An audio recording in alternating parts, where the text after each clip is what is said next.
Life is sweet. Let it sweep you off your feet. Hi, this is Ali and Find Your Joy. And today I'm going to talk a little bit about something that I am rather passionate about.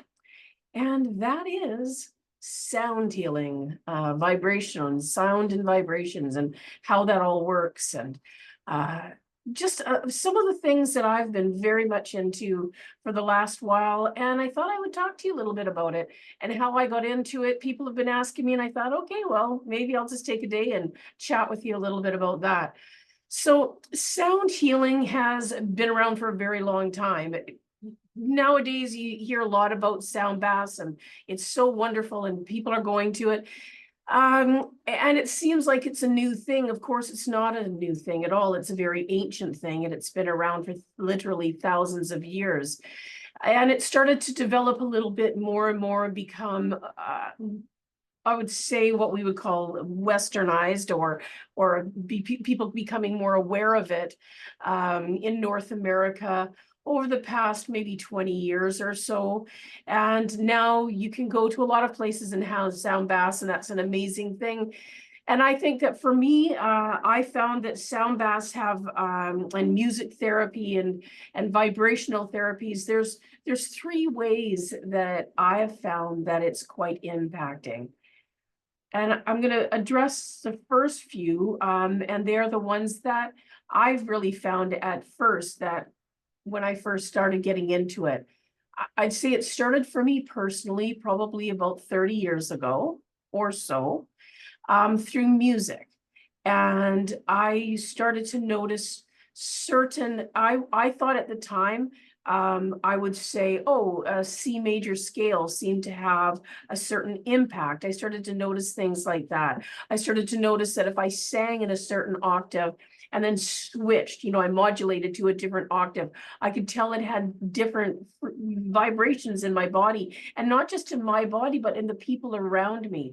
And I noticed that when I was a worship leader, I started to notice, oh, if I do this thing, I hold things for a certain way, people started to report to me just impacts it was having in their body. Now, I typically thought that that was always about God, and I'm not taking God or spirituality or any of that out of the situation or the equation, but I'm finding that there's more to it, additional things, not things that are replacing or that I would say are more important. What it is I find that there are different layers, like anything, there's layers. So if I go back to the spiritual side of it, or if I go back to the relaxation part of it, I would say most of us know, if you're sitting listening to music for a while, there is a way that it can just take us away someplace. It could be a song that reminds us of something. There can be a way that music travels and feels in our body that's relaxing and beautiful and lovely. And that on its own, if it never has any other impact, is enough for me. And I've had people tell me, I don't really care about the spiritual side or the science side. It just makes me feel good. That's wonderful. So when I'm thinking of a sound bath or vibrational and sound therapy, where for me, when I do sessions with people, I use gongs, I use singing bowls, I use my keyboard, I use my voice. Throughout my years of playing music, the band we've come together and done it, and I didn't always know that I was involved in sound therapy. It's like anything, the more we know, we start to realize.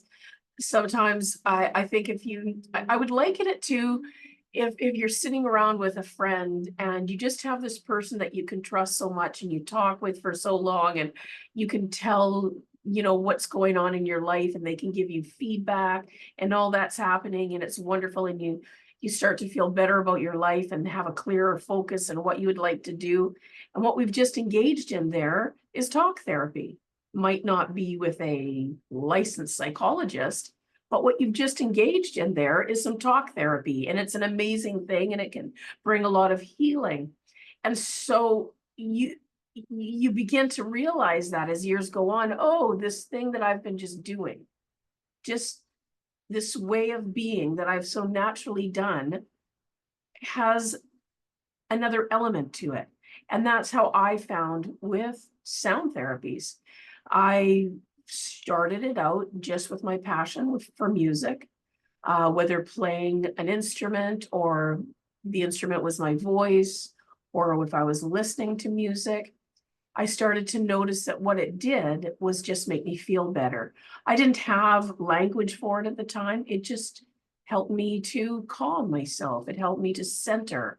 It helped me to feel better. I could listen to certain songs and they could create a whole way of that I would feel that I wasn't even knowing that that was going to happen. Over the years, of course, you start to notice things like if I'm listening, if I'm driving in my car and I'm going on a road trip and Radar Love comes on, I have a higher likelihood of getting a speeding ticket. So I watch for that because it just creates a whole ambiance for me. I'm taken back to another place and time and I'm happy and I feel great and alive. There's certain songs that remind us of certain places. All of a sudden I can hear a song and I can smell. All of a sudden I remember a smell, or all of my senses become heightened and I become aware of those things. And that's just part of the journey for sound therapy for me. So it started with music and just a calm or relaxing feeling. When I say just, I don't mean simply, only, or less important. What I mean by that is I became aware and it was beautiful and wonderful, and it brought a calm for me, which is a way. Now I understand now a little bit more about the vagus, our vagus nervous system and how those things work and what that actually does for our brain and our body and our hormones and all of that, what it does to our central nervous system, how it impacts us, how it calms us. And that helps us to stay healthy. That helps us to heal, because when the things that are heightened in us that are less healthy for us, if they are, when those things are calmed, then it helps our body to heal. It helps our whole system to work at a regulated pace that is better for it. So those are the ways that the relaxation part of it was working for me. Now, on a spiritual side of it, there was things that for me, I was in church, I was involved in ministry, as many of you know, for many, many years, doing counseling, doing worship, doing teaching, doing teaching on prophetic, basically listening into it, into our intuition, listening to that little inner voice that speaks to us, whether you believe that's God or just your own voice or ancestors, whatever your belief is. Those are the things that I explored. And for me, I think that there's probably layers of that too. I think there's times that it's my inner voice. I think that there's times that it's some voice from outside myself, whether that's God, whatever that is, guides, however that works. So I have how it works for me, and you've got whatever works best for you. And the spiritual side for me was it helped me to suspend the busyness of my mind. So music can help suspend that. And sound therapies take that to another level for me, because now there's not words I'm engaging in. Maybe there's not a specific memory. I'm able to let go, and that music washes over me.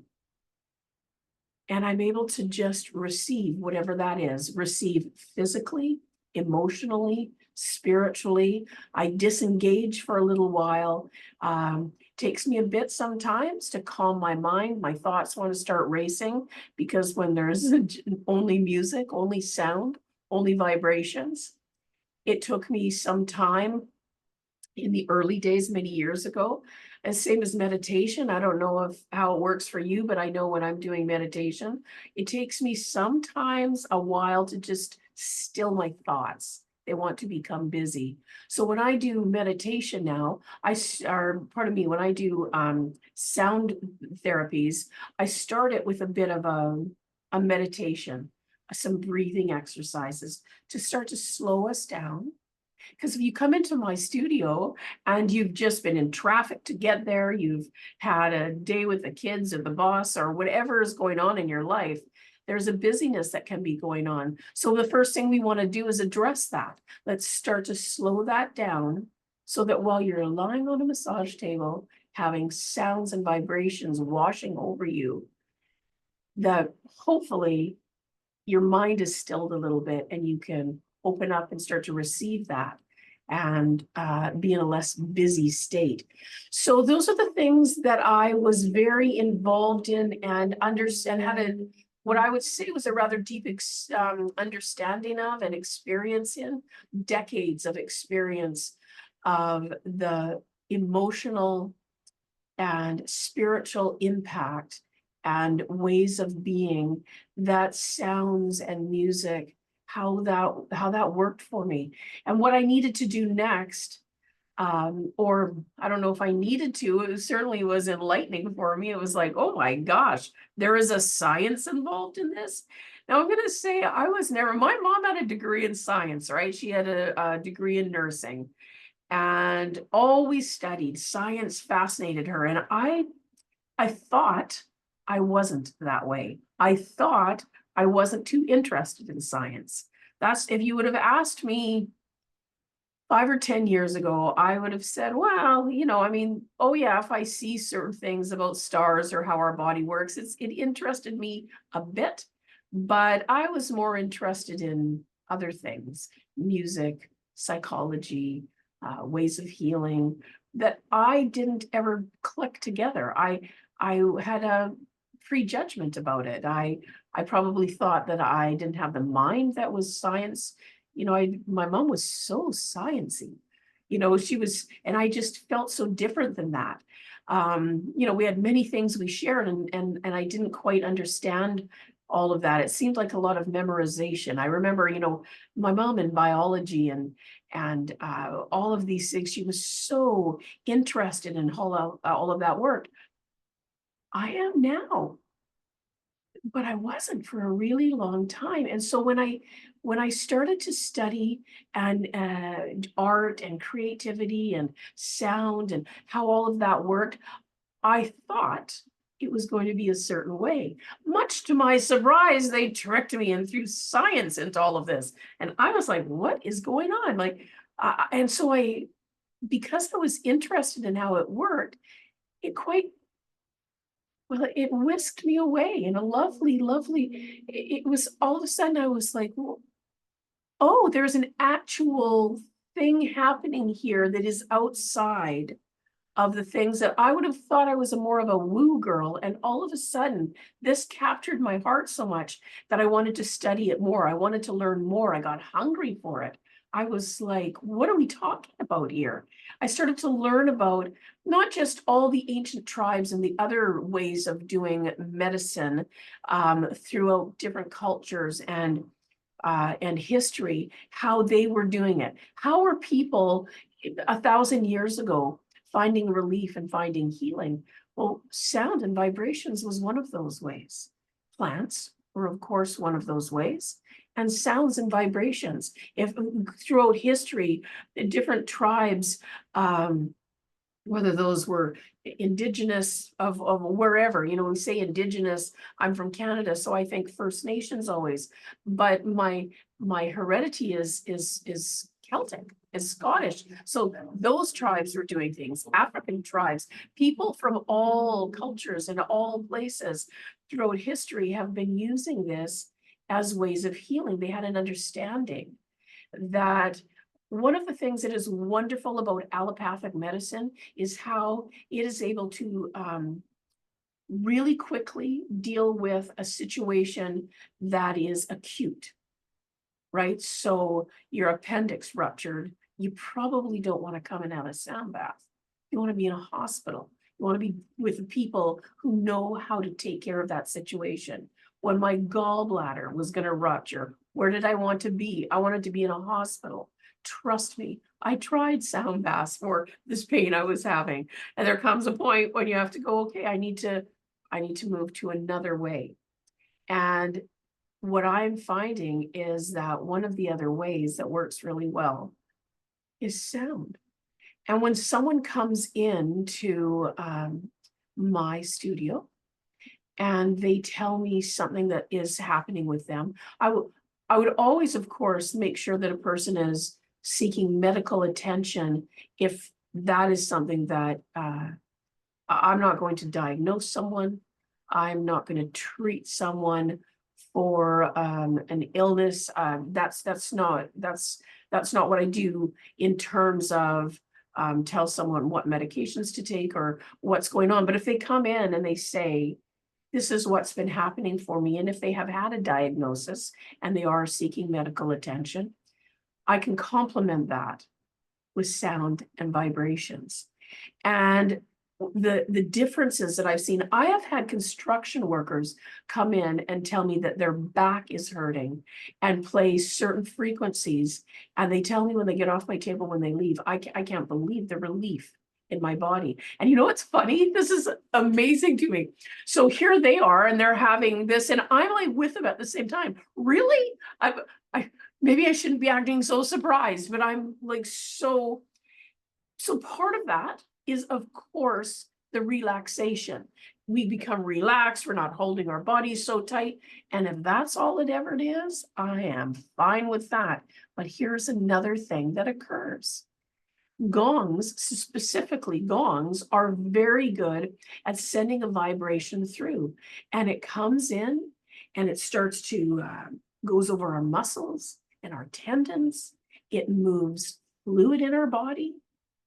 And it starts to actually shift things where, much like if a person was stretching or being massaged or something like that, it has a very similar pattern that it comes through, and it releases tension, it releases fluids, it can release toxins, releases trauma. I have one gong that I have is specifically geared for releasing trauma in a body.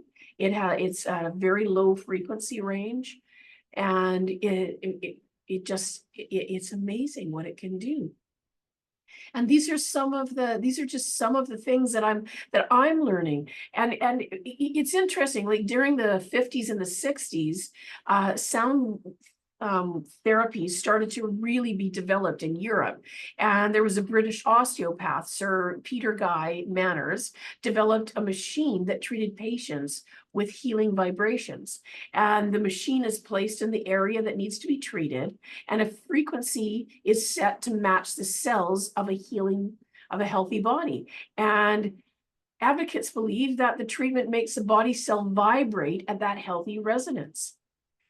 And these changes start to come. So and I do much the same, as I know that now, certain things that are happening in our body, a certain hertz level is what can bring the body into alignment, into harmony. That's what it's all about, harmony and rhythms, and how our body naturally wants to tune itself with that.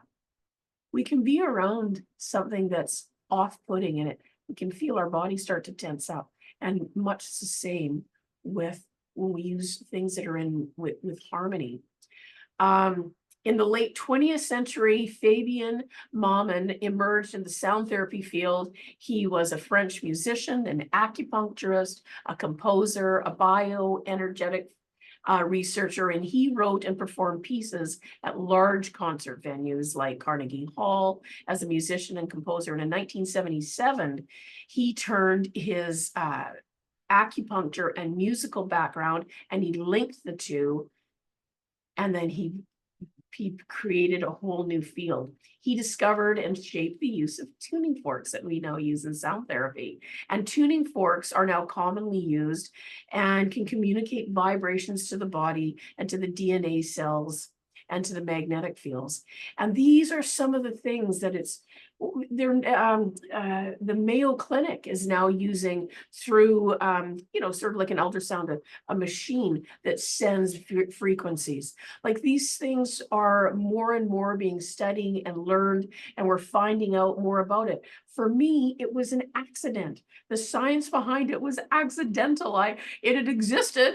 I just didn't know about it. But once I found out about it and I thought, oh my gosh, this can actually start to bring healing with people.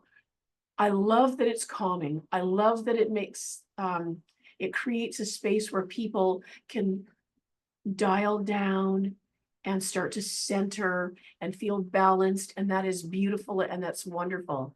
And it does that because it's a relaxing atmosphere. And it does that because there's for some people, they engage in a spiritual component. And beyond all that, if I was to take a diabetic could feel more relaxed knowing that insulin will work in their body, and they could pray about it and be grateful for it.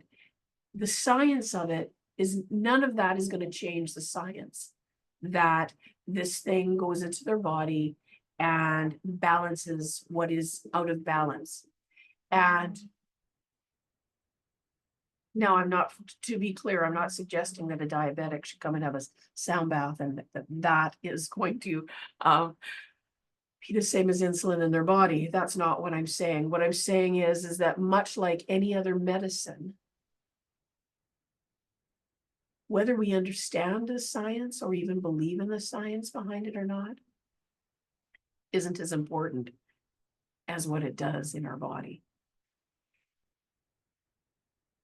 There's many places that you can get a little sound bath and just test it out for yourself.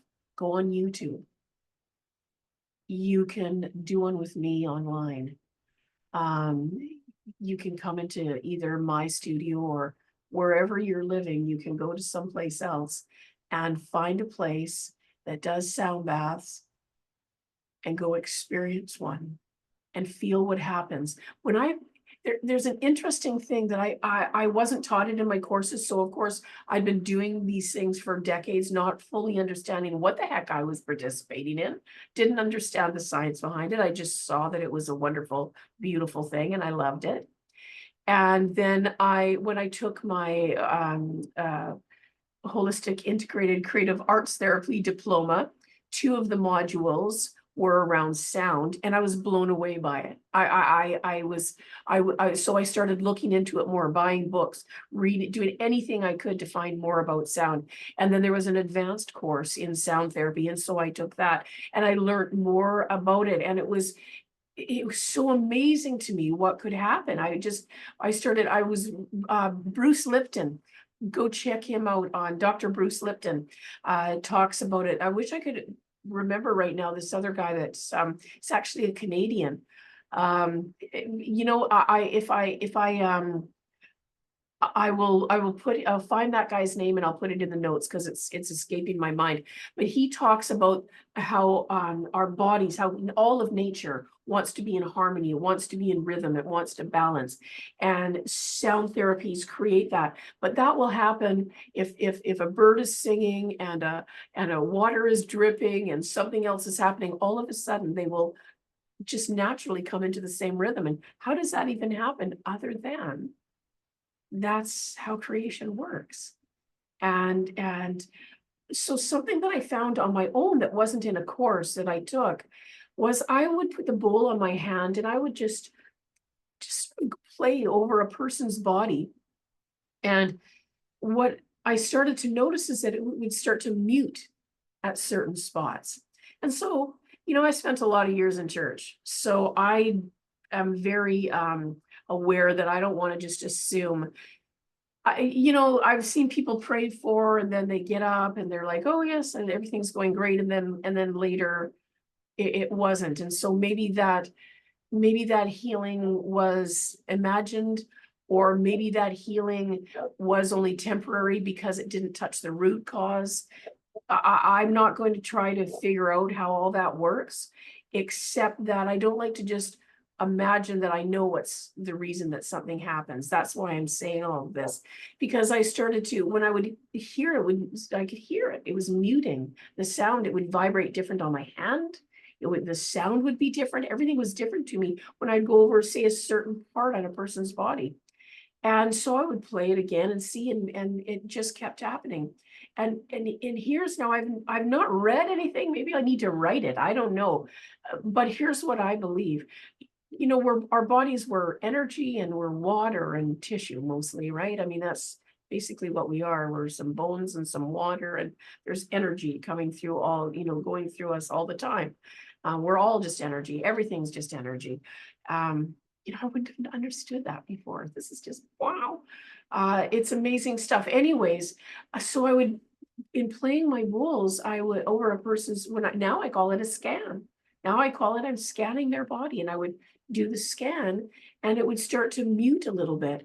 And as I continued to do that and sweep and continue to play over that part of their body, what I imagine, or I'm just going to call it that, what I imagine is there would be some kind of a block. And I'm not talking a tumor block, although I suppose that would be possible. But typically what this was is I'm an energetic block. Maybe it's trauma. Maybe it's a muscle is tense there. Maybe there's just something that's going on, that whatever is just, things are not flowing freely there in that area in their body. And I would just play that over and over and over again until that muting would stop, and it would ring as clear as it did anywhere else. And then people would come after and they would say to me, oh my gosh, I have for years had this situation, you know, in my shoulder, in my knee, in my stomach, in my head, whatever. And this is the first time I've had relief from that. And I was blown away. I was as shocked as they were, because I didn't understand the capacity to bring, I'm just going to call it harmony, to bring harmony, healing, freedom, whatever. I was blown away by that. And I continue to be. I've been doing this for some time now, and I continue to be blessed and amazed and grateful to participate, to be a little small part of that for other people. It's amazing to me.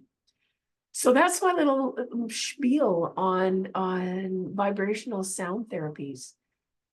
I invite you, if you don't know about them yet personally very much, I invite you to go and explore and to find out. I just scratched the surface. Maybe I'll do another one. I'm not sure, but I actually have to leave because I'm going to go to my studio and give a lovely person a sound bath today. So thanks for hanging out. It's Ali and Find Your Joy. I would love it if you would subscribe either on the podcast part, or go and find my YouTube channel and subscribe to that. That would really be helpful for me to get these out. Not many people know about these yet, and the people that do, I'm getting amazing feedback, and I really, really appreciate feedback. So please like, subscribe, and whatever you're doing today, I do hope that you know that you are loved, and go find your joy. Thanks so much for joining me today. If you found a piece of your joy in this episode, I would love to hear about what came up for you, so that we can continue to grow the impact of this show. Thanks again. See you soon. And remember, find your joy.